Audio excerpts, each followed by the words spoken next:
स्वागत है दोस्तों आपका हमारे इस YouTube चैनल पे।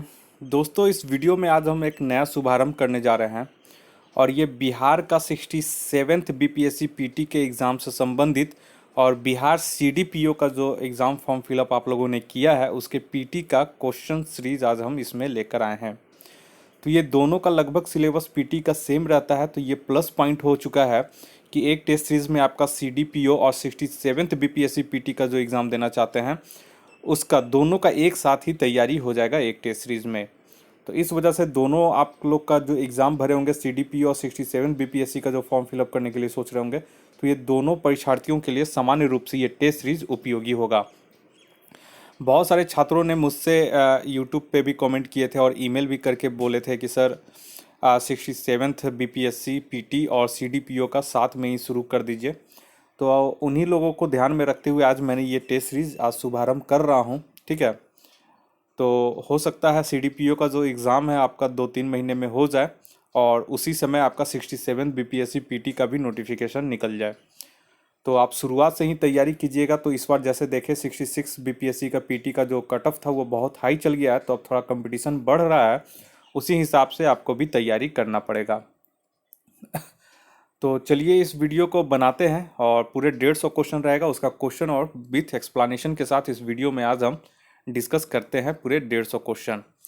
और यहाँ पे एक चीज़ और बोल दें कि अगर आप लोग इंटरेस्टेड हैं सीडीपीओ बीपीएससी के लिए, अगर फॉर्म इंटरेस्टेड है और चाहते हैं कि मैं इसे कंटिन्यू रखूँ, तो कम से कम 200 लोग इसमें कमेंट कर दीजिए। क्योंकि अगर 200 लोग कमेंट करेंगे तो मुझे पता रहेगा कि हाँ 200 लोग इस टेस्ट सीरीज़ को चाहते हैं कि कंटिन्यू करें।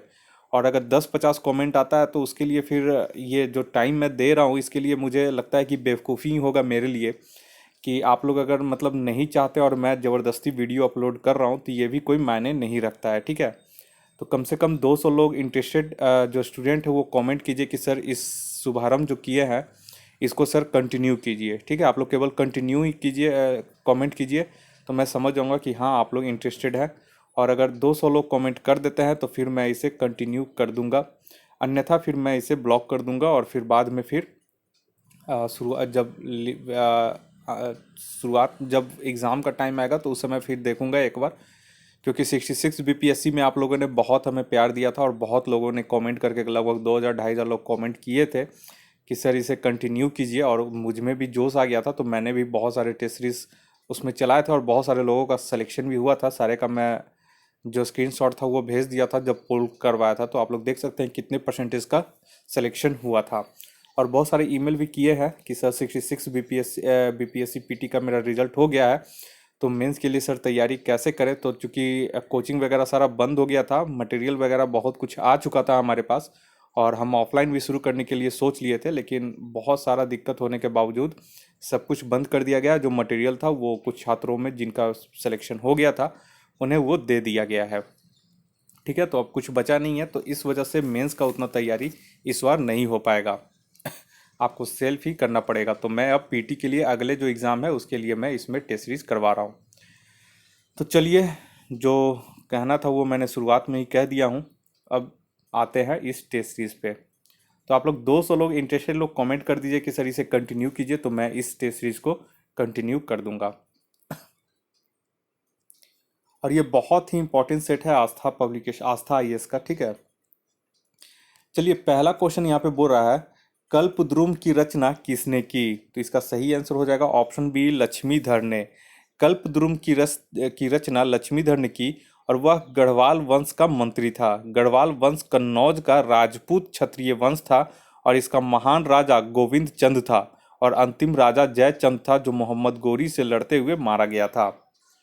दूसरे नंबर क्वेश्चन में आइए। दूसरा बुरा निम्नलिखित कथनों पर ध्यान दीजिए। तो यहाँ पे जो सही होगा आंसर वो हो जाएगा ऑप्शन ई, ठीक है। उपयुक्त में से कोई नहीं, उपयुक्त में से एक से अधिक। देखिए यहाँ पे अंडाल जो है, अंडाल एक महिला संत थी, ठीक है, जिसकी रचनाएं व्यापक रूप से गाई जाती थी, तो ये सही है। उसके बाद आइए, इसके अलावा कराइकल अम्मयार शिव के भक्त थे, ठीक है, जिन्होंने अपने लक्ष्य प्राप्त के लिए अत्यधिक भक्ति के मार्ग को अपनाया, ये भी सही है।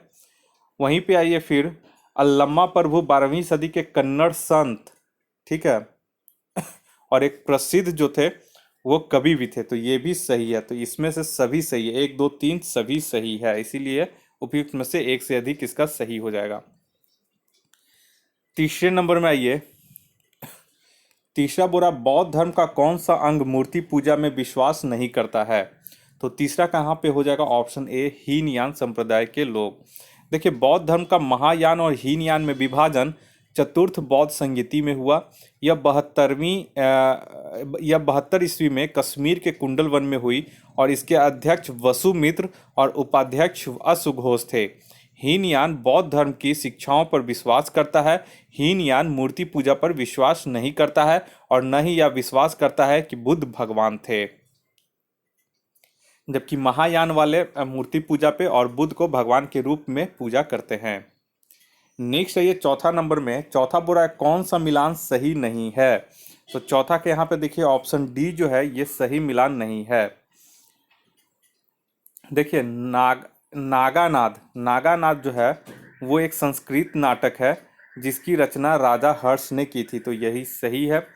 वहीं मुद्रा राक्षस की रचना विशाखा दत्त ने की थी, ये भी सही है। मिर्च कटिकक की रचना सुदरक ने की थी, ये भी सही है। वहीं रत्नावली की रचना हर्ष ने की थी, राजशेखर नहीं होगा यहाँ पे, हर्ष ने इसकी भी रचना की थी। नेक्स्ट है ये पांचवा नंबर क्वेश्चन में। पांचवें नंबर क्वेश्चन में आइए। पांचवा यहाँ बोल रहा है कि अशोक के अपने शिलालेख में किस क्षेत्र को कर मुक्त बनाने और मात्र 1/8 कर लगाने की जानकारी दी गई है? तो यहाँ पे देखिए पांचवा का जो सही आंसर हो जाएगा वो हो जाएगा ऑप्शन ए, लुम्बिनी में। अपने सिंहासन की 20वीं वर्षगांठ पर अशोक ने लुम्बिनी को कर मुक्त के रूप में घोषित किया और केवल 1/8वीं हिस्सा कर योग्य के रूप में घोषित किया। इस तथ्य का वर्णन निगलिवा और रुमनदेई के शिलालेखों में पाया जाता है। छठा नंबर बोल रहा है, हर्षवर्धन के जीजा ग्रहवर्मण को किसने मारा? तो छठा का यहाँ पे सही हो जाएगा ऑप्शन ए, गौड़ का राजा साशंक ने। हर्षवर्धन के जीजा ग्रहवर्मण को गौड़ के राजा साशंक ने मारा। हर्ष का बहन जो थी, हर्ष की जो बहन थी वो राज्यश्री थी, जो वन में आत्मदाह करने जा रही थी। हर्ष ने उन्हें खोज निकाला तथा राज्य प्राप्त करने के बाद गौड़ के राजा साशंक को पराजित कर दिया। नेक्स्ट है ये सातवें नंबर में। सातवां बोला, किस चालुक्य राजा ने वेंगी में राजधानी बनाई? तो सातवां के यहाँ पे सही हो जाएगा ऑप्शन डी, विष्णुवर्धन ने। विष्णुवर्धन पुलकेशिन द्वितीय का पुत्र था। उसने अपनी राजधानी वेंगी में बनाई और ऐतिहासिक तथ्यों के अनुसार पुलकेशिन द्वितीय को पल्लव वंशी राजा नरसिंह वर्मन ने हराया और उसकी राजधानी पर अधिकार कर लिया था। आठवां नंबर बोल रहा है, कालिदास का नाम किस अभिलेख में है? तो आठवां का यहाँ पे हो जाएगा ऑप्शन बी, एहोल अभिलेख। एहोल अभिलेख वातापी के राजा पुलकेशिन द्वितीय ने बनवाया था। वह जैन मतानुयायी था और उसने 610 ईस्वी से 642 ईस्वी तक राज्य पर शासन किया था और इस अभिलेख को रवि कृति ने लिखा। यह संस्कृत भाषा में था, जिसे कन्नड़ भाषी भी जिसमें कन्नड़ भाषा का भी इसमें उपयोग किया गया है। इसमें कालिदास और भैरवी का जिक्र किया हुआ है। 9 नंबर आइए। 9 बोरा, किस सल्तनत कालीन राजा ने अपने अमीरों के बीच उसकी इजाज़त के बिना दावतों त्यौहार मनाने पर रोक लगा दी थी? तो 9 का यहाँ पे हो जाएगा ऑप्शन सी, अलाउद्दीन खिलजी ने। नेक्स्ट है ये 10वां नंबर पे। 10वां बोरा, निम्नलिखित में सही क्रम क्या है? तो 10वां के यहाँ पे देख लीजिए ऑप्शन डी जो है, पहले गुलाम वंश, उसके बाद खिलजी, तुगलक और लोदी वंश, ये जो है ये सही क्रम है। नेक्स्ट है ये 11 नंबर में।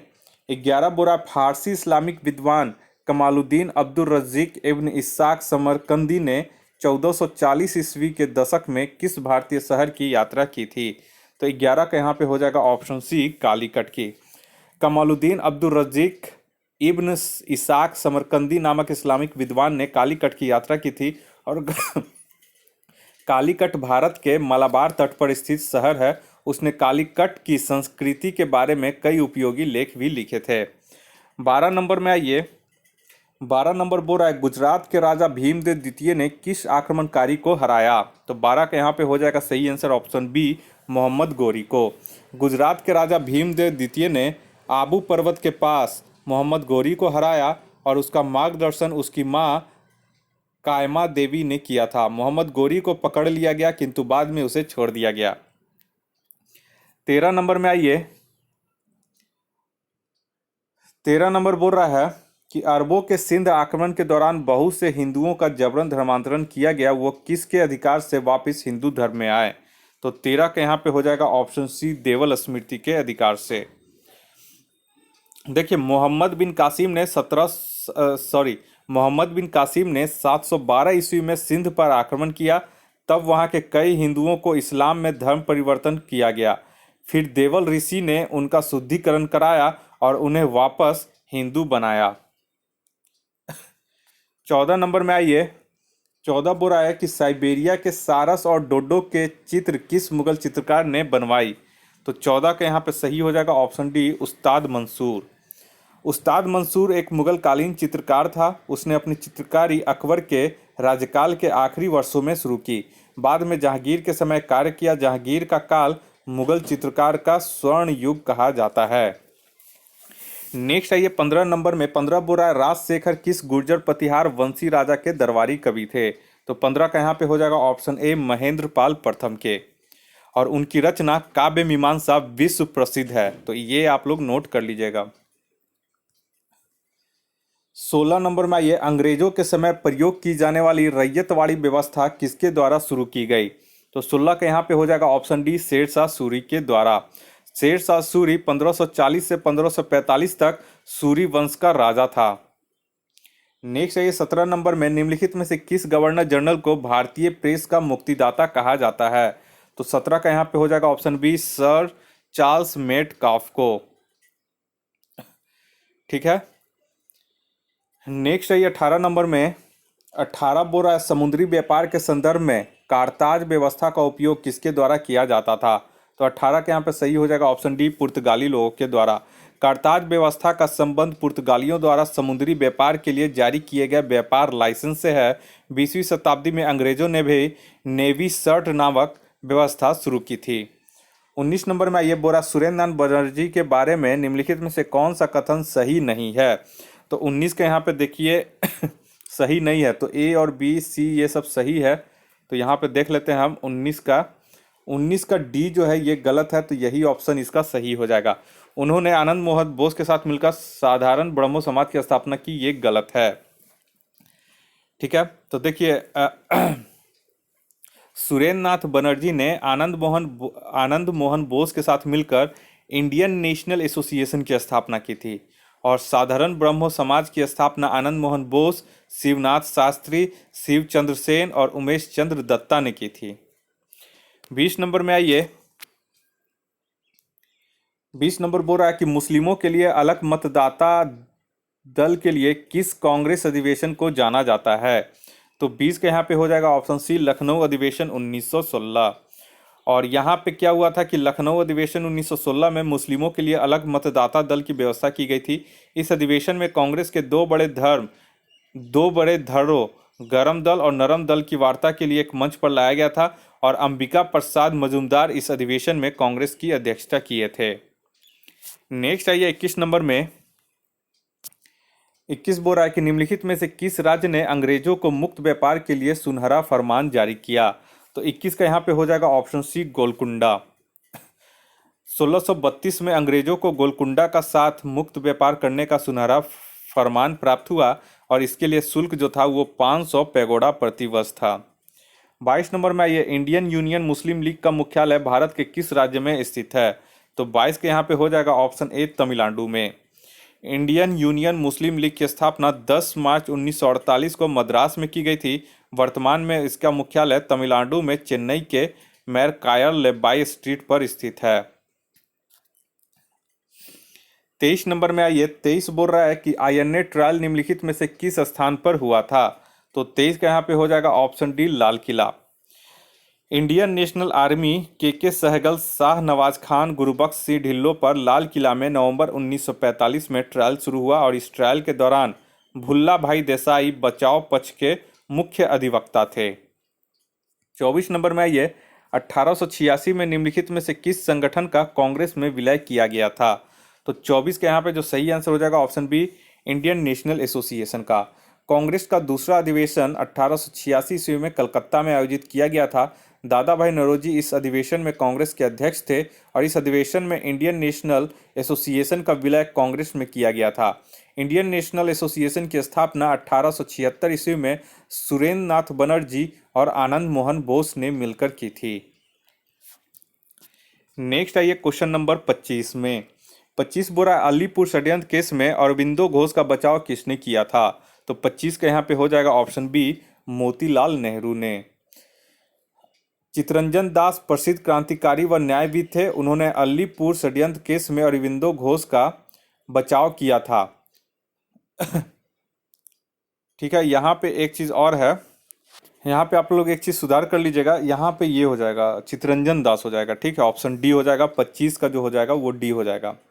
ठीक है, अलीपुर षड्यंत्र केस में चितरंजन दास प्रसिद्ध क्रांतिकारी व न्यायविद थे। उन्होंने अलीपुर षड्यंत्र केस में अरबिंदो घोष का बचाव किया था और वे ढाका षड्यंत्र केस में भी बचाव पक्ष में थे। 1921 के अहमदाबाद अधिवेशन में वे कांग्रेस के अध्यक्ष थे और उन्होंने स्वराज पार्टी की भी स्थापना की थी। नेक्स्ट आइए 26 नंबर में। 26 बोल रहा है कि 1767 से 1769 तक 1767 से 1769 के आंग्ल मैसूर युद्ध से ठीक पहले हैदर अली के विरुद्ध त्रिकोणीय गठबंधन में कौन जुड़ा था? तो 26 के यहाँ पे हो जाएगा ऑप्शन ए 1, 2, 3 यानी अंग्रेज, हैदराबाद का निज़ाम और मराठा। देखिए 1766 में हैदर अली के विरुद्ध ब्रिटिश, मराठा और हैदराबाद के निज़ाम एक हो गए थे और 1768 में मराठाओं और हैदराबाद के निज़ाम द्वारा साथ छोड़ने के बाद अंग्रेजों को अकेले हैदर अली से लड़ना पड़ा था। नेक्स्ट आइए 27 नंबर में। 27 बोरा व्यापकत के सिद्धांत के द्वारा निम्नलिखित में से किस क्षेत्र को अंग्रेजों ने अधिग्रहित नहीं किया था?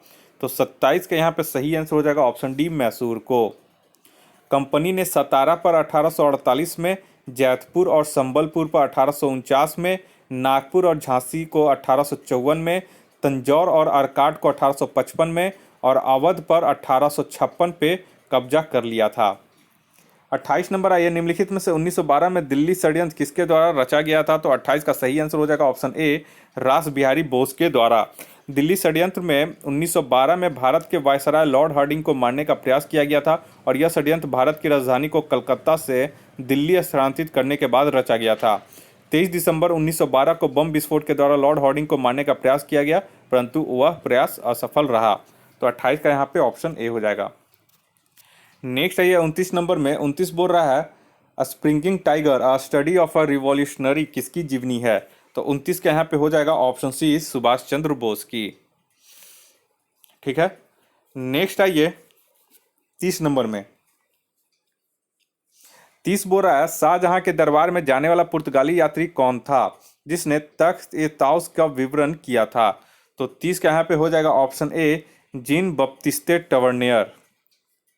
जीन बप्तिस्ते टवर्नियर एक फ्रांसीसी आभूषणकारी व यात्री था। उसने मुगल काल का काफ़ी विस्तृत वर्णन किया और उसने ही तख्त ई ताउस का निर्माण शाहजहां ने करवाया था, इसका उन्होंने वर्णन किया था, विवरण दिया था।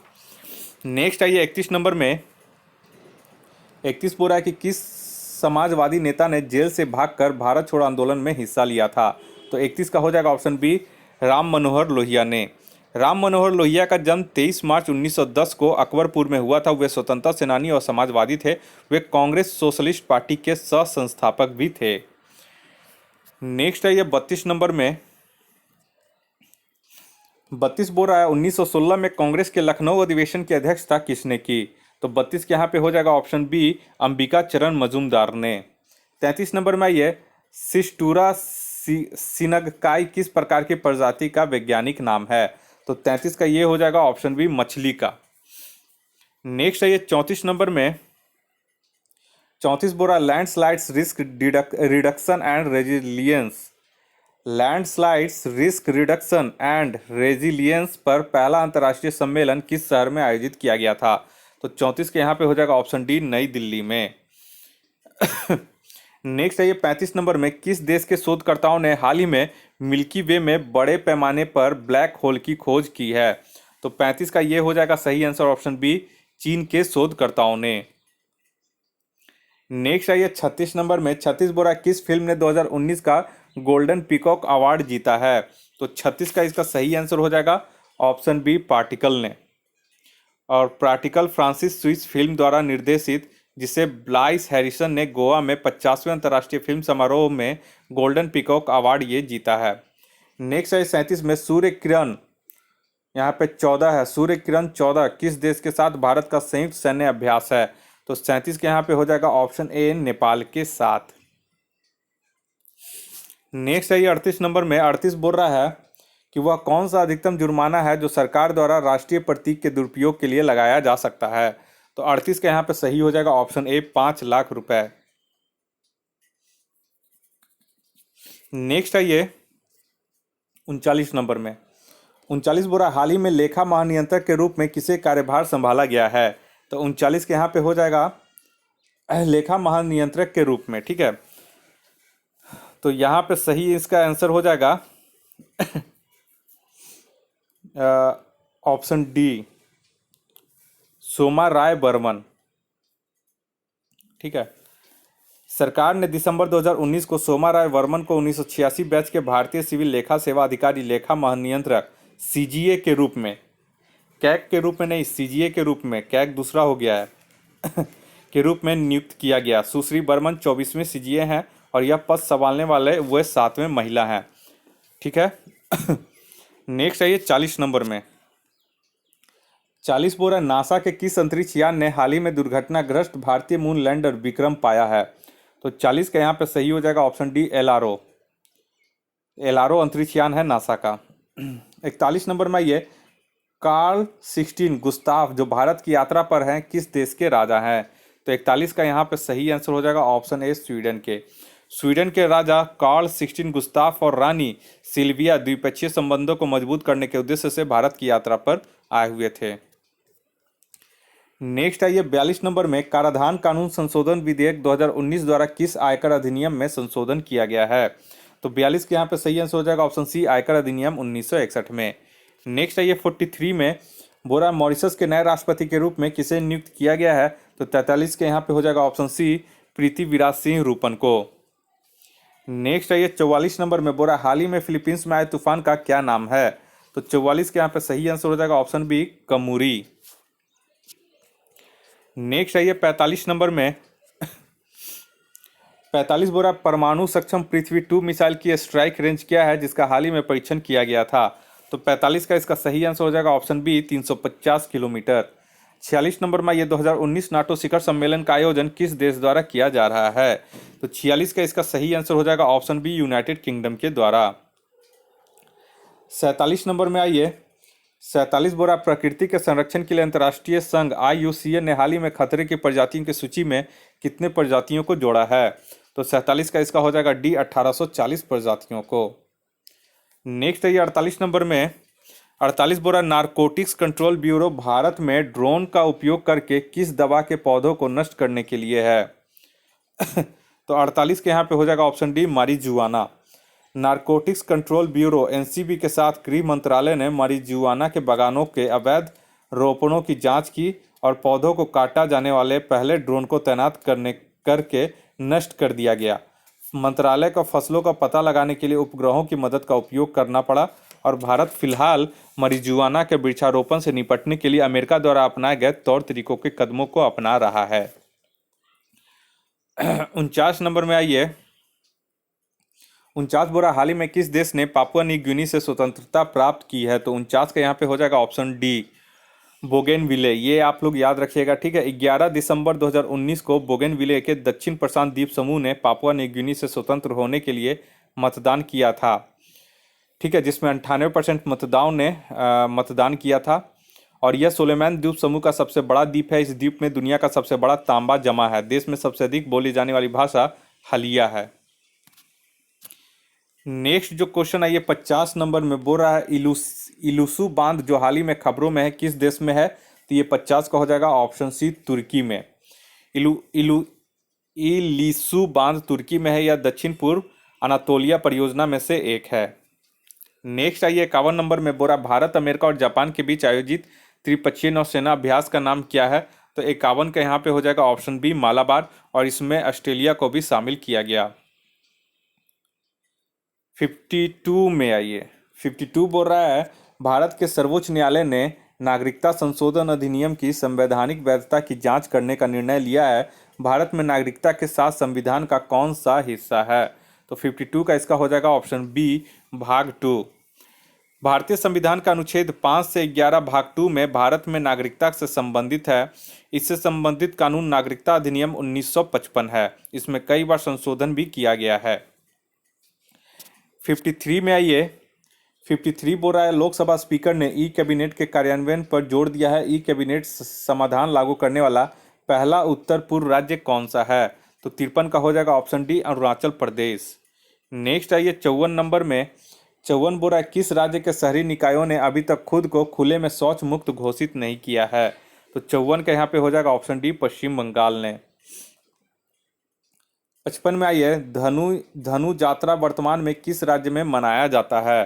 तो 55 का यहाँ पे हो जाएगा ऑप्शन ए, उड़ीसा में। और प्रसिद्ध 11 दिवसीय धनु यात्रा वार्षिक ड्रामा आधारित ओपन एयर नाट्य प्रदर्शन पश्चिमी उड़ीसा के बाड़गढ़ शहर में और उसके आसपास ये आयोजित किया जाता है। यह भगवान कृष्ण और उनके मामा राजा कंस की पौराणिक कहानी पर आधारित है। नवंबर 2014 में इसे नेशनल फेस्टिवल स्टेटस से सम्मानित किया गया था। नेक्स्ट है ये 56 में।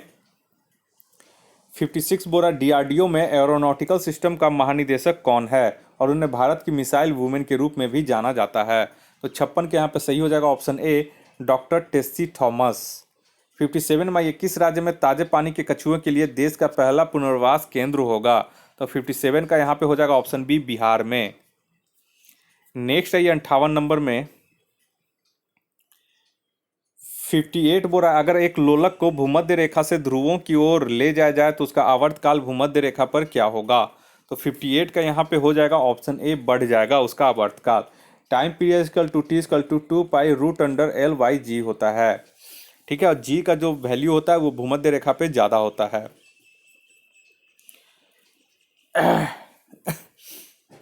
नेक्स्ट आइए, देखिए टाइम पीरियड क्या होता है कि देखिए उसका जो आवर्तकाल होगा लोलक का, वो भूमध्य रेखा पर अधिकतम होगा। ठीक है, भूमध्य रेखा यानी कि विषुवतीय रेखा पर, और ध्रुवों पर न्यूनतम होगा। स्मॉल जी गुरुत्वाकर्षण जो बल है, small g acceleration due to gravity जो है, वो ध्रुवों पर ज़्यादा होता है और भूमध्य रेखा यानी विषुवतीय रेखा पर कम होता है। तो देखिए भूमध्य रेखा पर ये कम होगा तो आवर्तकाल यहाँ पे बढ़ जाएगा। 59 में आइए। 59 बोल रहा है कि 59 नंबर क्वेश्चन में आइए। 59 बोल रहा है, ऊर्जा संरक्षण नियम के तहत सम्मिलित किए जा सकते हैं। तो इसमें कौन कौन से सम्मिलित किए जाते हैं? तो 59 का यहाँ पे हो जाएगा ऑप्शन ए।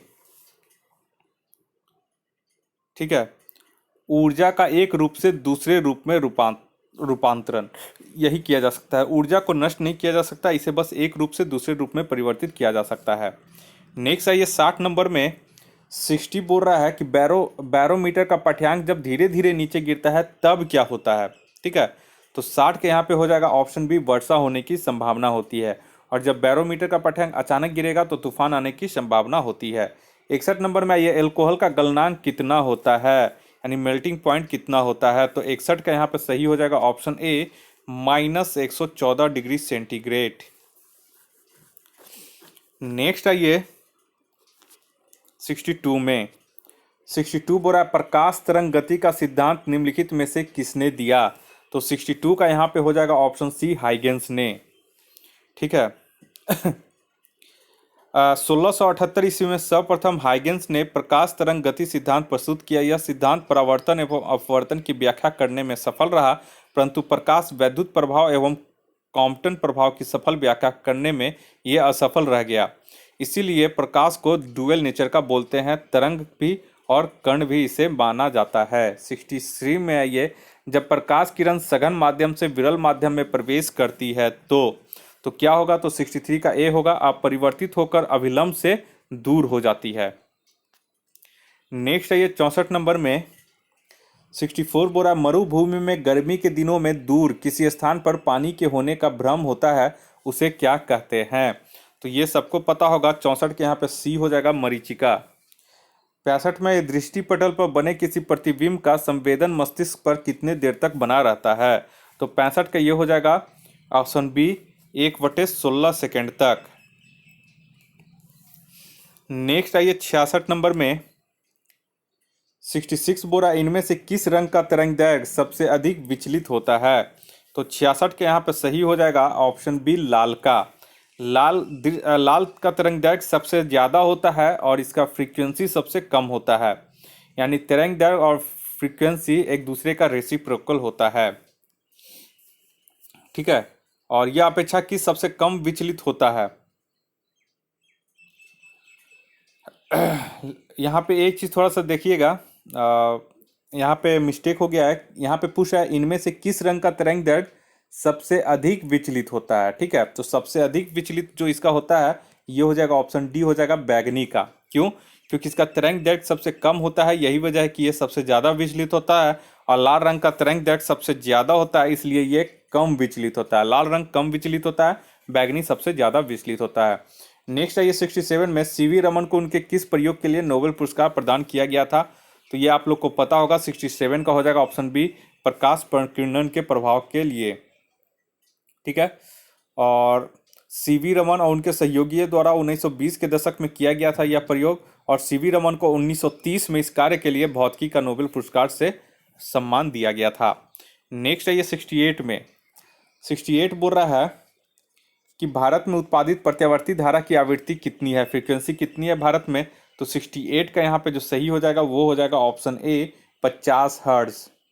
69 है ये डॉप्सन इकाई का प्रयोग किया जाता है, तो ये आप लोग को पता होगा, ऑप्शन सी हो जाएगा ओजोन परत की मोटाई मापने में। नेक्स्ट है ये 70 नंबर में 70 बोरा लंबाई की न्यूनतम इकाई इनमें से कौन सा है? तो इस तरह से भी क्वेश्चन आता है, तो ये हो जाएगा ऑप्शन डी फर्मी मीटर।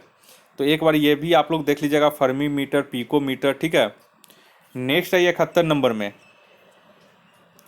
71 बोरा की बर्फ का घनत्व, तो 71 का इसका सही हो जाएगा ऑप्शन बी जल से कम होता है। नेक्स्ट है ये 72 नंबर में दूध उदाहरण है, तो दूध किसका उदाहरण है? तो 72 का हो जाएगा कोलाइडी विलियन का। देखिए, ऐसा विषमांग मिश्रण जिसमें कण विलियन के सदृश समान रूप से पूरे विलियन में फैले होते हैं। निलंबन की अपेक्षा कणों का आकार छोटा होता है, परंतु वास्तविकता में यह असमांगी मिश्रण होता है, और दूध एक कोलाइड का उदाहरण है। 73 नंबर में आइए 73 बोल रहा है अभी तक ज्ञात तत्वों में कितने तत्व मानव निर्मित हैं? तो 73 का हो जाएगा ऑप्शन बी 20 तत्व जो हैं वो मानव निर्मित हैं। तो अभी तक ज्ञात तत्वों की संख्या 118 है, इनमें से 98 प्राकृतिक हैं जबकि शेष 20 मानव निर्मित तत्व हैं। नेक्स्ट है ये 74 नंबर में 74 बोरा इनमें से कौन से कार्य क्रोमैटोग्राफी के अनुप्रयोग में सम्मिलित नहीं है? तो 74 का यहाँ पे हो जाएगा ऑप्शन डी जांच में प्रयोगशाला में रक्त और मूत्र की जो जांच होती है उसमें क्रोमैटोग्राफी के अनुप्रयोग को सम्मिलित नहीं किया जाता है। नेक्स्ट है ये 75 नंबर में 74 हो गया। नेक्स्ट है ये 75 नंबर में 75 बोरा एल्कोहल व जल का मिश्रण अलग किया जाता है, तो कौन से विधि से यह अलग किया जाता है? तो 75 का यहाँ पे सही हो जाएगा ऑप्शन ए आश्वन विधि के द्वारा, जो विघटित हुए बिना उबलते हैं तथा इनके घटकों के क्वथनांकों के मध्य अधिक अंतराल होता है, जिस वजह से इसे अलग अलग कर लिया जाता है। 76 नंबर आइए हिस्टोरिमा एनिमेलियम। ठीक है, हिस्टोरिया एनिमेलम नामक पुस्तक के लेखक कौन है? तो 76 का ये हो जाएगा ऑप्शन बी अरस्तु। अरस्तु को जीव विज्ञान एवं जंतु विज्ञान का जनक माना जाता है। इन्होंने अपनी पुस्तक हिस्टोरिया एनिमेलियम में लगभग 500 जंतुओं का वर्णन किया है। थियोफ्रेस्टस को वनस्पति विज्ञान का जनक कहा जाता है और इनके द्वारा रचित पुस्तक का नाम हिस्टोरिया प्लांटरम है। नेक्स्ट है ये 77 में 77 बोल रहा है निम्नलिखित में से कौन रासायनिक परिवर्तन का उदाहरण है? तो 77 के यहाँ पे सी हो जाएगा सब्जियों को पकाने पर उनका मुलायम हो जाना, ये रासायनिक परिवर्तन का उदाहरण है। नेक्स्ट है ये 78 में 78 बोल रहा है एक कार्यशील महिला को प्रतिदिन कितना प्रोटीन लेना चाहिए? तो 78 के यहाँ पे हो जाएगा ऑप्शन डी 45 से 46 ग्राम प्रोटीन लेना चाहिए। नेक्स्ट है ये 79 में एड्स विषाणु के लिए सबसे आजमाई गई दवा क्या है? तो 79 का इसका सही आंसर हो जाएगा ऑप्शन ए जीडोवुडीन। एड्स विषाणु के लिए सबसे ज़्यादा आजमाई गई दवा जीडीवुडीन है, इसको एजिडोथाइमिडीन भी कहते हैं। इसके अलावा एड्स विषाणु को हटाने के लिए सुरामीन, साइक्लोफोस्टीन, रिवाइबिरिन, अल्फा इंटरफेरॉन आदि नामक दवाओं का भी प्रयोग किया जाता है। नेक्स्ट है ये 80 नंबर में 80 बोरा है मधुसूदनी यानी कि इंसुलिन अंतःस्रावी हार्मोन एक है, तो एक क्या है, तो 80 का ये हो जाएगा ऑप्शन सी, एक यह एक प्रकार का पेप्टाइड है जो शर्करा की मात्रा को निषेचित करता है। 81 नंबर में ये कहाँ के स्थानीय निवासी को प्रोमोवा के नाम से जाना जाता है, तो 81 का यहाँ पे सही हो जाएगा ऑप्शन ए, चुम्बी घाटी के लोगों को। चुम्बी घाटी भारत का सिक्किम राज्य में है और भूटान व चीन तिब्बत तीनों के मिलन बिंदु पर यह स्थित है। डोकलाम क्षेत्र इसी के अंतर्गत आता है। चुम्बी घाटी पहले सिक्किम का हिस्सा था जो 1972 में तिब्बत का हिस्सा बन गया। यहीं के स्थानीय निवासी को प्रोमोवा कहा जाता है जो तिब्बती वंश के हैं। नेक्स्ट है 82 में 82 बोरा इनमें से कौन से क्षेत्र कृषि के लिए उपयुक्त नहीं माना जाता है, तो 82 का यहाँ पे हो जाएगा ऑप्शन सी, भाबर। उत्तर भारत के गिरिपथ प्रदेश में सिंधु नदी से तीस्ता नदी क्षेत्र को भाबर कहा जाता है और यह भूभाग हिमालयी नदियों द्वारा लाए गए पत्थर, कंकड़, बजरी आदि के जमाव से बना दर्रा है। इसकी चौड़ाई 8 से 10 किलोमीटर की होती है और यह क्षेत्र कृषि के लिए उपयुक्त नहीं माना जाता है। नेक्स्ट है 83 में 83 बोरा गंगा के मैदान में यत्र तत्र गत्र पाए जाते हैं, जिसे स्थानीय भाषा में कई नाम दिए गए हैं। पटना के समीप इस गत्र को क्या कहा जाता है, तो 83 का यहाँ पे हो जाएगा ऑप्शन सी, जल्ला। गंगा के मैदान में यत्र तत्र यानी यहाँ वहाँ गर्त पाए जाते हैं, जिसे पटना के निकट जल्ला तथा मोकामा के निकट इसे टाल कहते हैं। नेक्स्ट है 84 नंबर में गारसोप्पा जलप्रपात किस नदी पर स्थित है, तो 84 का यहाँ पे हो जाएगा ऑप्शन डी, शरावती नदी पर स्थित है। शरावती नदी पर भारत का महत्वपूर्ण जलप्रपात है, जिसे जोग या गरसप्पा जलप्रपात के नाम से जानते हैं। इसे महात्मा गांधी जलप्रपात भी कहते हैं। वहीं अगर कुंचिकल जलप्रपात की बात करें तो कुंचिकल जलप्रपात भारत का सबसे ऊंचा जलप्रपात है, जो कर्नाटक में वराही नदी पर स्थित है। नेक्स्ट है ये 85 नंबर में 85 में बोल रहा है कि अंडमान एवं निकोबार की राजधानी पोर्ट ब्लेयर किस द्वीप पर स्थित है, तो 85 का आंसर हो जाएगा ऑप्शन बी, दक्षिणी अंडमान द्वीप पर। नेक्स्ट है 86 में 86 बोरा इनमें से कौन सी नदी मकर रेखा को 3 बार काटती है, तो 86 का इसमें हो जाएगा ऑप्शन सी, बरमेजो नदी। बरमेजो दक्षिण अफ्रीका की नदी है जो मकर रेखा को 3 बार काटती है। वहीं कांगो नदी, कांगो या जायरे नदी अफ्रीका महाद्वीप को दूसरी सबसे लंबी नदी है। यह नदी 2 बार भूमध्य रेखा को पार करती है। वहीं लिम्पोपी नदी, यह भी अफ्रीका की नदी है जो मकर रेखा को 2 बार काटती है। वहीं माही जो है नदी है, यह भारत के मध्य प्रदेश के धार जिले में विंध्य श्रेणी से निकलने वाली माही नदी कर्क रेखा को 2 बार काटती है। 87 में इनमें से किस मानसून से भारत में सर्वाधिक वर्षा होती है, तो 87 का इसका सही आंसर हो जाएगा ऑप्शन सी, दक्षिण पश्चिम मानसून से। नेक्स्ट है 88 में 88 बोरा मृदा के संगठन में सर्वाधिक मात्रा में पाए जाने वाले तत्व हैं, तो 88 का इसका सही आंसर हो जाएगा ऑप्शन बी, खनिज पदार्थ। खनिज पदार्थ लगभग 40 से 45% होते हैं और मृदा जल जो है वो लगभग 25% होते हैं। 89 में ये पौधों में वृद्धि सामान्यतः कितने पीएच मान वाले मृदा में होती है, तो 89 का यहाँ पे हो जाएगा ऑप्शन ए, 6 से 7 पीएच के पीएच वैल्यू वाले मृदा में। नेक्स्ट है 90 नंबर में जिस क्षेत्र में 70 सेंटीमीटर से कम वर्षा होती है उस क्षेत्र में कौन कौन से वृक्ष मिलते हैं, तो 90 का यहाँ पे सही आंसर हो जाएगा ऑप्शन सी, ठीक है, नीम हो जाएगा, खजूर हो जाएगा, बबूल इत्यादि। 91 नंबर में आइए 91 बोरा भारतीय वनस्पति सर्वेक्षण की स्थापना कब की गई है, तो 91 का इसका सही आंसर हो जाएगा ऑप्शन ए, वर्ष 1980 में। भारतीय वनस्पति वन सर्वेक्षण की स्थापना 1980 ईस्वी में की गई। इसका मुख्यालय कोलकाता में है और बीएसआई पर्यावरण, वन एवं जलवायु पर्यावरण मंत्रालय भारत सरकार के अंतर्गत देश में वनस्पति पौधों संबंधी अध्ययन एवं वर्गीकरण करने वाला यह शीर्ष अनुसंधान संगठन है।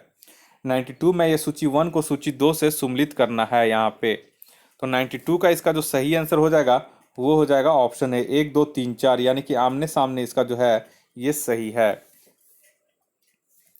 नेक्स्ट आइए 93 में। 93 बोल रहा है भारत के संसदीय प्रणाली के शुरुआत इनमें से किस अधिनियम के तहत की गई। तो 93 का इसका जो सही आंसर हो जाएगा वो हो जाएगा ऑप्शन डी, चार्टर अधिनियम 1853 से। नेक्स्ट आइए 94 में। 94 बोल रहा है कि भारत के संसदीय प्रणाली की शुरुआत इनमें से किस अधिनियम के तहत की गई। देखिए यहाँ पे मिस्टेक हो गया है, 93 और 94 देखिएगा, ठीक है, यहाँ पे थोड़ा सा मिस्टेक हो गया है। तो दोनों का क्वेश्चन यहाँ पे अलग अलग है, ऑप्शन अलग है यहाँ पे, लेकिन इसमें देख लीजिए बोल रहा है भारत के संसदीय प्रणाली की शुरुआत इनमें से किस अधिनियम के तहत की गई, इसका भी यही वाला ऑप्शन होगा। तो ये हो जाएगा चार्टर अधिनियम 1853, ऑप्शन डी 93 का हो जाएगा। देखिए पहली बार गवर्नर जनरल की परिषद के कार्यकारी और विधायी कार्यों का पृथक्करण चार्टर अधिनियम 1853 के माध्यम से किया गया, जिसमें 6 विधायी परिषद को सम्मिलित करने का प्रावधान किया गया था। ठीक है, 95 नंबर में आइए, बोल रहा है भारत का वह पहला राज्य जिसने पहली बार लोकायुक्त व्यवस्था को लागू किया था। तो 95 का ये हो जाएगा ऑप्शन डी, महाराष्ट्र। इंपॉर्टेंट है, लोकपाल लोकायुक्त अधिनियम 1971 के तहत लोकायुक्त अपनाने वाला पहला राज्य महाराष्ट्र है, और इसके बाद क्रमशः उड़ीसा, उसके बाद राजस्थान, उसके बाद बिहार, उत्तर प्रदेश, कर्नाटक इत्यादि राज्य हैं। 96 में आइए, 96 बोल रहा है कि 1946 में गठित अंतरिम सरकार के सदस्यों में से कौन से व्यक्ति शामिल नहीं थे। तो 96 का यहाँ पे सही आंसर हो जाएगा ऑप्शन ए। क्यों? क्योंकि देखिए 1946 में अंतरिम सरकार के गठन के समय सदस्य जो शामिल थे उसमें जवाहरलाल नेहरू, सरदार वल्लभ भाई, डॉक्टर राजेंद्र प्रसाद, लियाकत अली खान और सरदार बलदेव सिंह, ठीक है, और एक थे सी राजगोपालाचारी एवं जगजीवन राम थे। तो कौन शामिल नहीं थे? तो यहाँ पे देखिए भीमराव अम्बेडकर और श्री कृष्ण, एक से अधिक इसका आंसर हो जाएगा। 97 में आइए, सर्वोच्च न्यायालय की स्थापना कब की गई। तो 97 के यहाँ पे हो जाएगा ऑप्शन ए, 28 जनवरी 1950 ईस्वी को। भारत का सर्वोच्च न्यायालय विश्व के अन्य न्यायालय की तुलना में अत्यधिक शक्तिशाली है और इसे भारत शासन अधिनियम 1935 के उत्तराधिकारी के रूप में समझा जाता है। नेक्स्ट है ये 98 नंबर में। 98 बोरा भारत में पोर्टफोलियो प्रणाली की मान्यता निम्नलिखित में से किस अधिनियम द्वारा प्रदान की गई है। तो 98 का यहाँ पे हो जाएगा ऑप्शन बी, 102वां संविधान संशोधन के द्वारा। 102वां संविधान संशोधन है और 123वां संविधान संशोधन विधेयक था, ठीक है। तो इसके द्वारा राष्ट्रीय पिछड़ा वर्ग आयोग को संवैधानिक यहाँ पे मिस्टेक हो गया, ठीक है, यहाँ पे था कि क्वेश्चन यहाँ पे सुधार कर लीजिएगा, ठीक है। 98 का जो क्वेश्चन है कि राष्ट्रीय पिछड़ा वर्ग आयोग को संवैधानिक दर्जा किस संविधान संशोधन के द्वारा प्रदान किया गया। तो ये हो जाएगा 102वां संविधान संशोधन अधिनियम के द्वारा, और ये अनुच्छेद 338 में इसे शामिल किया गया है। नेक्स्ट आइए 99 नंबर में। 99 बोला जब पूरे देश या किसी क्षेत्र विशेष में सैन्य विधि लागू हो तो किस अनुच्छेद के तहत मौलिक अधिकारों का प्रतिबंध लगाया जाता है। तो 99 का हो जाएगा बी, अनुच्छेद 34 के तहत। 100 नंबर में ये किस अनुच्छेद के तहत राज्यपाल अध्यादेश जारी कर सकता है। तो 100 का इसका जो सही आंसर हो जाएगा ऑप्शन ए, अनुच्छेद 213 के तहत। नेक्स्ट है ये 101 में, बोरा निम्नलिखित में से कौन सी वीटो शक्ति भारत के राष्ट्रपति को प्राप्त है। तो 101 का यहाँ पे हो जाएगा ऑप्शन बी, जीबो वीटो। जेबी वीटो जो है वो भारत के राष्ट्रपति को प्राप्त है। 102 नंबर में आइए, बोरा 9 किलोग्राम 8 ग्राम को किलोग्राम में बदलिए। तो ठीक है, तो 102 का यहाँ पे हो जाएगा आपका ऑप्शन सी, 9.008 किलोग्राम। 8 को 1000 से भागा दे दीजिए और उसमें प्लस कर दीजिए 9 में, तो वही इसका आंसर हो जाएगा। 103 में आइए, चलिए 10 क्वेश्चन मैथ्स रहता है आपका सीडीपी और 67 बीपीएससी में। तो 10 क्वेश्चन यहाँ पे मैथ्स है, इसका मैं डायरेक्ट आंसर बताते जा रहा हूँ, और आप लोग जो आंसर है इसका अगर मैथ्स का सोल्यूशन चाहते हैं तो इसका मैं जो पीडीएफ है सॉल्यूशन का वो मैं अपने टेलीग्राम चैनल पे भेज दूंगा, और अपने टेलीग्राम चैनल का लिंक मैं अपने डिस्क्रिप्शन बॉक्स में दे दूंगा, वहाँ से आप लोग ज्वाइन कर सकते हैं। इसमें डायरेक्ट केवल आंसर बताते जा रहे हैं। तो 103 का यहाँ पे देख लीजिए, 103 का जो सही आंसर हो जाएगा वो हो जाएगा ऑप्शन ए, 15 मीटर पर सेकेंड। 104 में आइए, 104 का जो सही आंसर हो जाएगा वो हो जाएगा option A, 12 AQ B into C square, ठीक है। 12 का ए हो जाएगा, 104 का ए। नेक्स्ट आइए 105 में। 105 का जो इसका बहुत इजी है, ये भी ए प्लस बी का होल स्क्वायर प्लस ए माइनस बी का होल स्क्वायर तोड़ दीजिएगा, तो 105 का हो जाएगा ऑप्शन डी इसका। नेक्स्ट आइए 106 में आइए। 106 का इसका सही आंसर हो जाएगा ऑप्शन बी 15%। 107 में आइए। 107 का इसका सही आंसर हो जाएगा ऑप्शन सी 0 × 0। 108 में आइए। 108 का जो इसका सही आंसर हो जाएगा ऑप्शन सी हो जाएगा 75 डिग्री। 109 में आइए। 109 250 भागा 0 करने का मान जो हो जाएगा, तो 109 आप लोग जानते हैं ये परिभाषित नहीं होता है, तो 109 का ये ई हो जाएगा, अनडिफाइंड हो जाएगा, यानी कि इन्फिनिटी हो जाता है।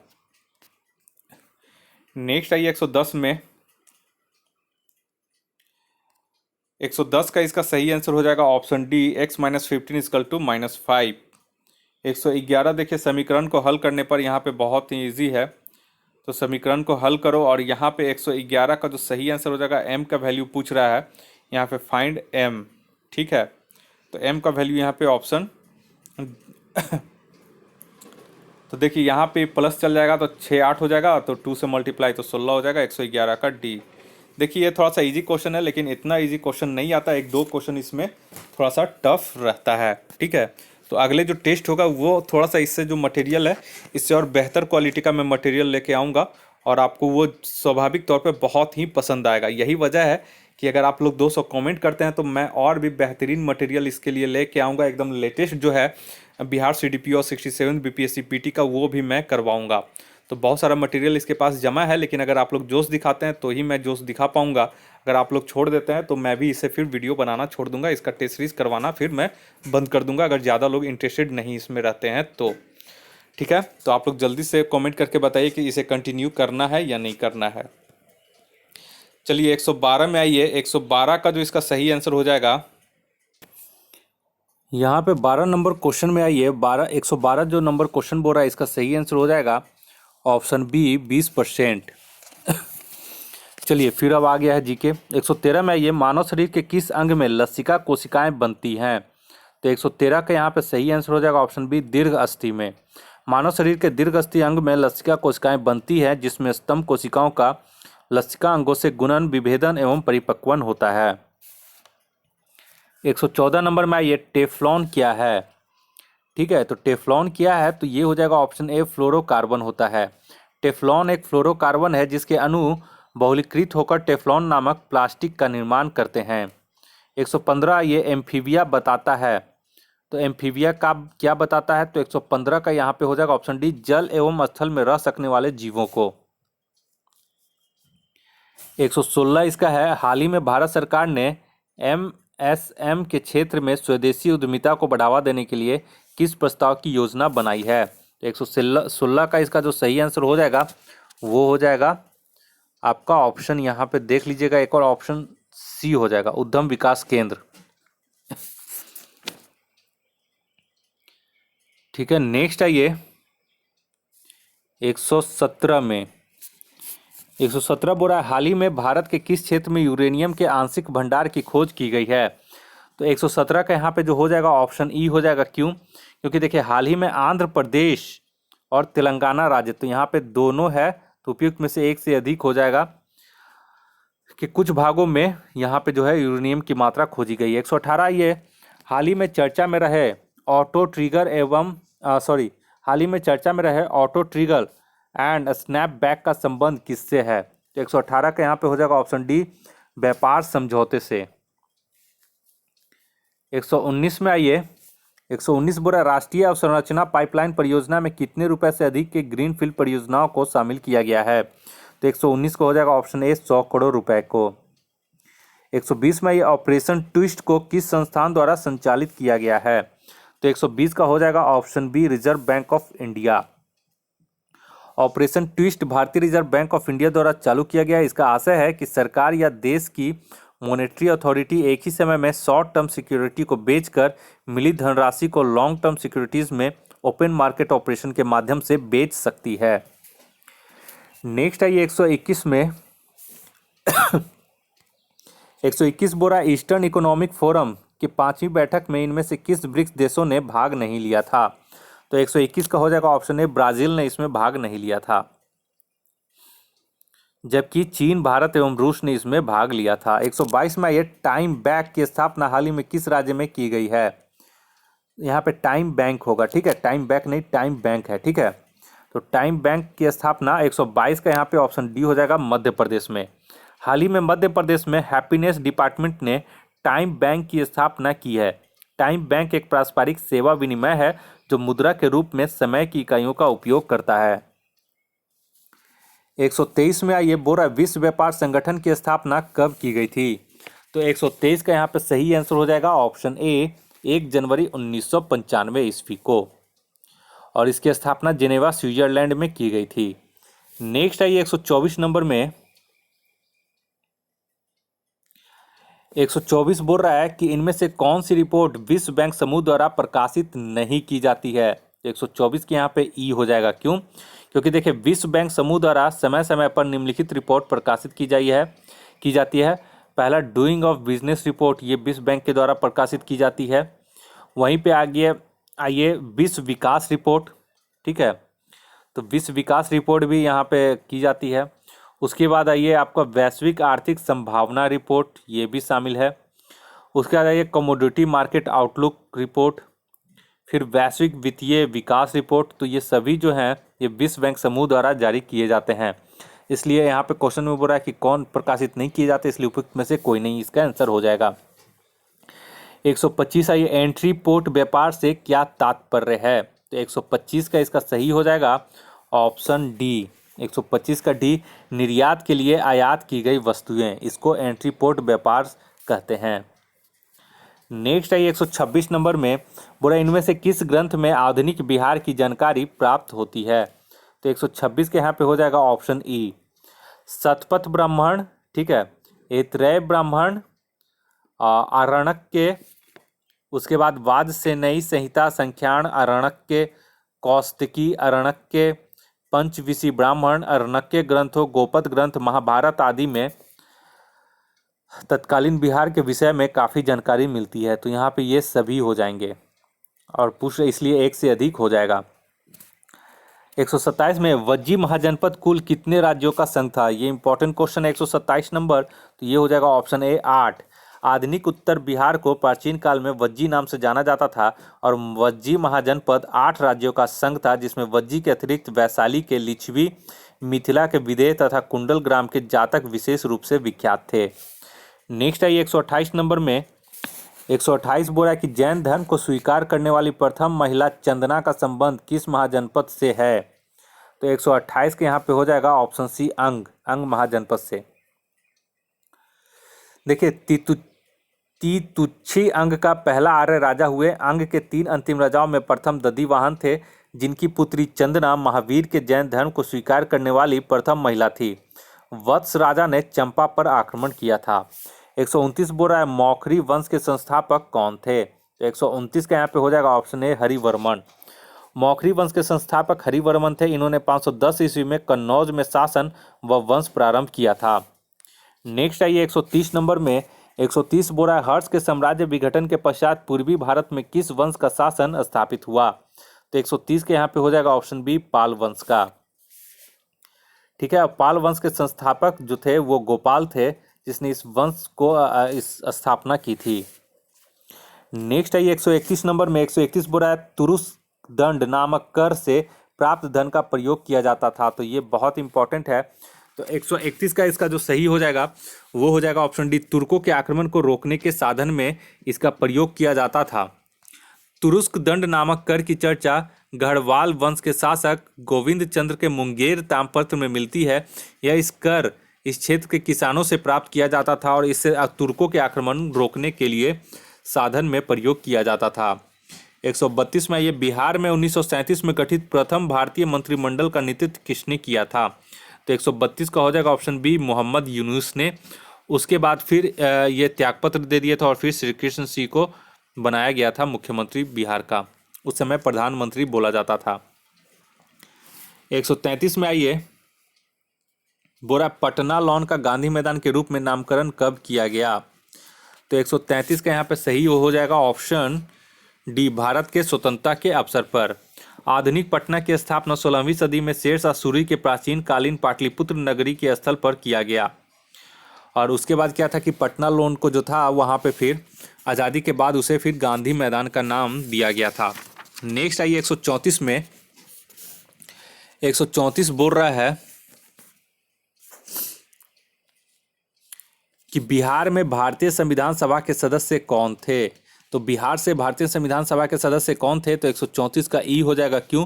क्योंकि स्वतंत्र भारत के लिए संविधान रचने के वास्ते कैबिनेट मिशन योजना के अंतर्गत जुलाई 1946 में संविधान सभा के लिए चुनाव हुआ और संविधान सभा के 389 सदस्यों में से कुल 38 सदस्य बिहार थे, जिसमें A.N. सिन्हा, ठीक है, A.N. सिन्हा थे। उसके बाद आपका राजेंद्र प्रसाद थे और उसके बाद जगजीवन प्रसाद थे। तो एक से अधिक इसमें हो जाएगा, टोटल 38 थे। ठीक है, 135 आइए, बिहार के निम्नलिखित जिलों में से कौन सा जिला नेपाल के साथ सीमा साझा नहीं करता है।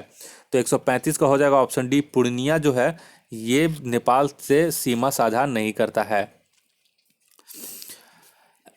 बिहार, एक चीज़ ध्यान रखिएगा बिहार के पश्चिम चंपारण, मोतिहारी, सीतामढ़ी, मधुबनी, सुपौल, अररिया, किशनगंज जिलों की सीमा जो है वो नेपाल से लगती हैं। 136 में आइए, 136 बोल रहा है निम्नलिखित में से कौन सा भारत के बिहार राज्य में मौजूद एकमात्र यूनेस्को विश्व धरोहर स्थल है। तो 186 का ई हो जाएगा। वर्तमान में भारत के कुल 37 स्थल विश्व धरोहर सूची में शामिल हो चुके हैं। इनमें से 29 जो है वो सांस्कृतिक श्रेणी के, 7 जो है प्राकृतिक श्रेणी के और 1 जो है मिश्रित श्रेणी के हैं। बिहार राज्य में स्थित 2 स्थल है, ठीक है, एक मात्र नहीं 2 स्थल है। पहला है महाबोधि विहार परिसर बोधगया बिहार और दूसरा जो है नालंदा महाविहार पुरातात्विक सूची में शामिल है। तो नालंदा में जो बौद्ध मठ है उसको भी शामिल इसमें किया गया है। तो यहाँ 1 से अधिक हो जाएगा। 100 नेक्स्ट आइए 137 में, 137 बोल रहा है बाढ़ super thermal power station BSTPS किस राज्य में स्थित है। तो 137 का ये तो सबको पता होगा, ऑप्शन ए हो जाएगा, बिहार में। नेक्स्ट आइए 138 में, बिहार में राष्ट्रीय राजमार्ग की कुल लंबाई कितनी है। तो 138 का हो जाएगा ऑप्शन सी, 4595 किलोमीटर, ठीक है, और वर्तमान में ये 4678 किलोमीटर हो चुका है। नेक्स्ट आइए 139 में, बिहार राज्य में प्रति व्यक्ति ऊर्जा का उपयोग कितना होता है। तो 139 का हो जाएगा ऑप्शन ए, 203 किलोवाट आवर। 140 में ये जीविका बिहार सरकार की एक पहल है, इसका संबंध किससे है। तो इसका संबंध जो है हो जाएगा 140 का, यहाँ पे देखिए जीविका जो है बिहार सरकार की एक पहल है जिसका संबंध गरीबी उन्मूलन से है। तो इसका ऑप्शन सी सही हो जाएगा। नेक्स्ट आइए 141 में, 141 बोल रहा है कि बिहार में सुपुर परियोजना का संबंध किससे है। तो 141 का हो जाएगा ऑप्शन सी, बैंकिंग से। यूनाइटेड किंगडम के सहयोग से संचालित बिहार सरकार को सुपुर परियोजना के 5 घटक हैं: वित्त, नगरीय आधारभूत संरचना, नगरीय प्रशासन योजना और स्थानीय आर्थिक विकास, सामाजिक विकास, और 5वां है गरीबी उन्मूलन एवं आपका आजीविका। तो इस परियोजना का संबंध जनरली आपका बैंकिंग से ही है।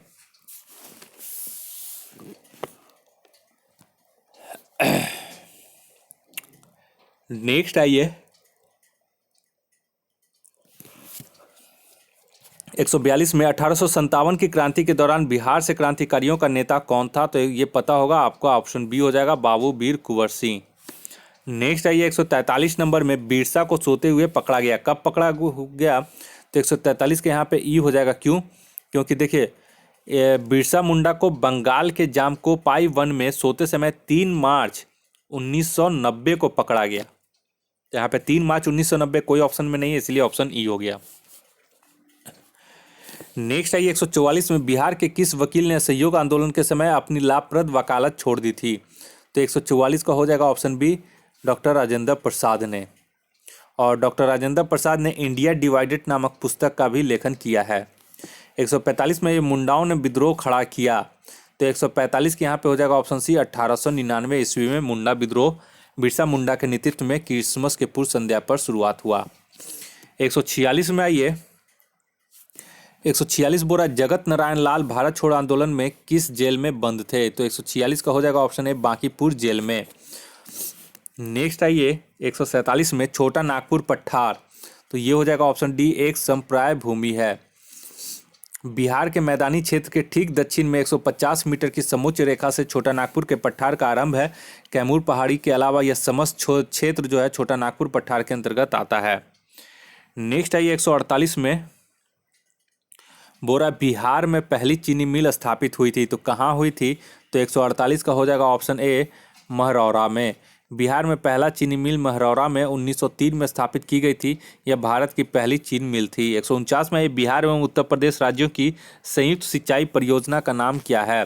तो 149 के यहाँ पे हो जाएगा ऑप्शन डी, गंडक परियोजना। नेक्स्ट आइए, और इस टेस्ट का आखिरी क्वेश्चन है, बोल रहा है कि निम्नलिखित में से कौन सी झील बिहार में स्थित है? तो 150 के यहाँ पे ऑप्शन ए हो जाएगा, अनुपम झील जो है वो बिहार के कैमूर यानी कि भभुआ जिले में स्थित है। जबकि सुखना जो झील है ये चंडीगढ़ में, और सांभल झील जो है ये राजस्थान में, और कामा झील जो है ये रूस में स्थित है। तो इस तरह से करके ये हमारा बिहार सीडीपीओ और बिहार 67th बीपीएससी पीटी का एग्ज़ाम का पहला टेस्ट सीरीज़ यहाँ पे कंप्लीट हो चुका है। अगर आप लोग शर्त के मुताबिक अगर आप लोग इंटरेस्ट लेते हैं, 200 लोग कम से कम कमेंट कर देते हैं कि सर इसे कंटिन्यू कीजिए, तो फिर बहुत जल्द हम अगला टेस्ट इसका लेकर आएंगे। लेकिन ये जो था ये हम आस्था IAS का करवाए हैं। अगला जो है ज्ञान दर्पण वगैरह का जो है उसका टेस्ट हम करवाएंगे, और दृष्टि पब्लिकेशन का जो है 67 बीपीएससी का, उसका हम टेस्ट इस माध्यम से करवाएंगे आप लोगों को। अगर आप हमारे चैनल पर नए हैं तो कृपया करके आप हमारे चैनल को जल्द से जल्द सब्सक्राइब कर लें, ताकि कोई भी नया वीडियो अपलोड करूं तो उसका नोटिफिकेशन सबसे पहले आपके मोबाइल तक पहुंच सके। इस वीडियो को देखने के लिए आप लोग का बहुत बहुत शुक्रिया। आपका दिन मंगलमय हो। धन्यवाद।